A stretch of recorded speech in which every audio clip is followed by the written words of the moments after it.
আজকে আমরা যে ক্লাসটা নিব সেটা হচ্ছে প্রাসের ক্ষেত্রে যান্ত্রিক শক্তির নিত্যতা।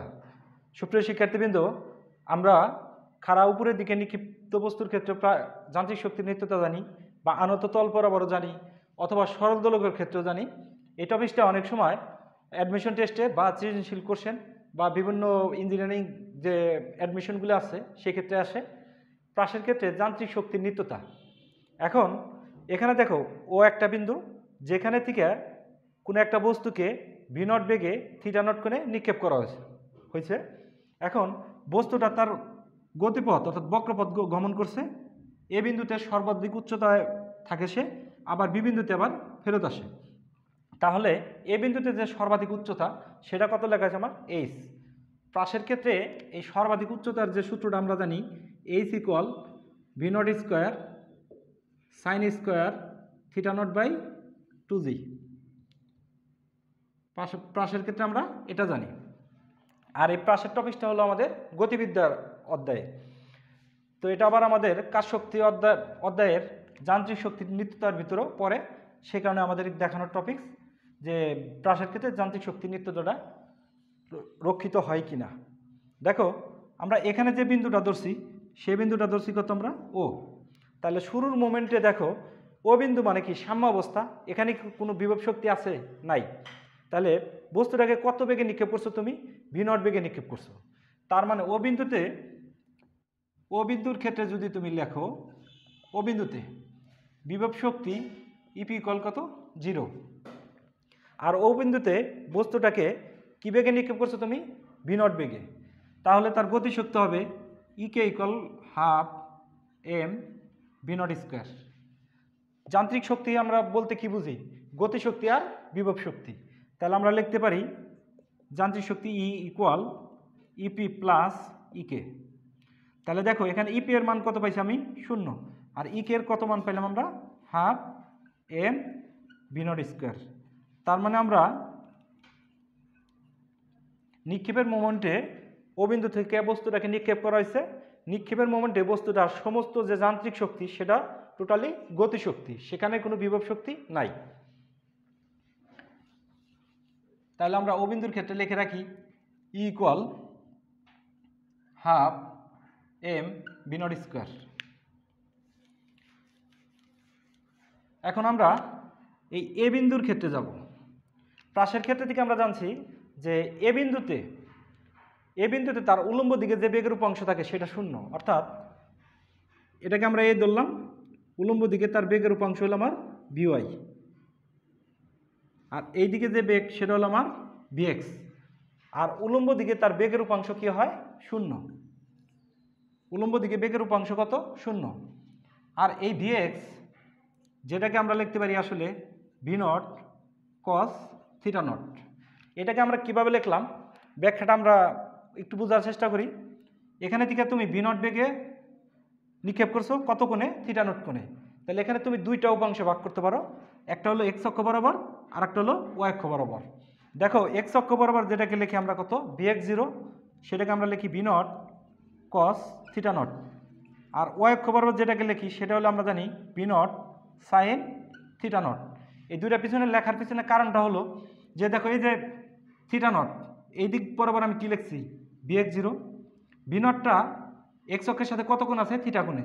তাহলে এই বরাবর হবে হলো v naught cos theta naught. আর এই বরাবর হবে V Y 0 equal V naught sine theta naught. কারণটা কি? এক্স অক্ষের সাথে সে থিটা কোণে ছিল, যে কারণে এই বরাবর হবে এক্স অক্ষ বরাবর হবে V naught cos theta naught. আর ওয়াই অক্ষ বরাবর কোনো কোণ ছিল না, যে কারণে ওই বরাবর হয় কি? সাইন। তাহলে আমরা এটা জানি।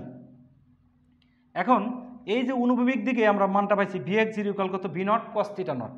তুমি এই প্রাসটা নিক্ষেপের পরে থেকে পতনের আগ মোমেন্ট পর্যন্ত যত অনুভূমিক দিকে বেগ পাবা, অর্থাৎ অনুভূমিক কোনটা? এখানে এইদিকে, এখানে কোন দিকে? এইদিকে।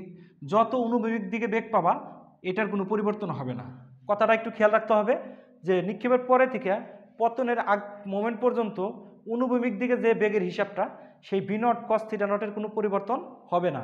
এখন সর্বাধিক উচ্চতায় আমরা জানি উল্লম্ব দিকে যে বেগ সেই বিওয়াই এর মান কত? আমরা জানি 0। তাহলে আমাদের যে বেগটা এখানে কার্যকর আছে সেটা কি আমার অনুভূমিক দিকে বেগ, সেই অনুভূমিক দিকে বেগটাকে আমরা লিখতে পারি V naught cos theta naught.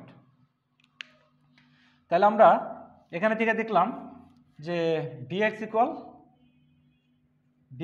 V naught cos theta not, বিআই ইকুয়াল 0।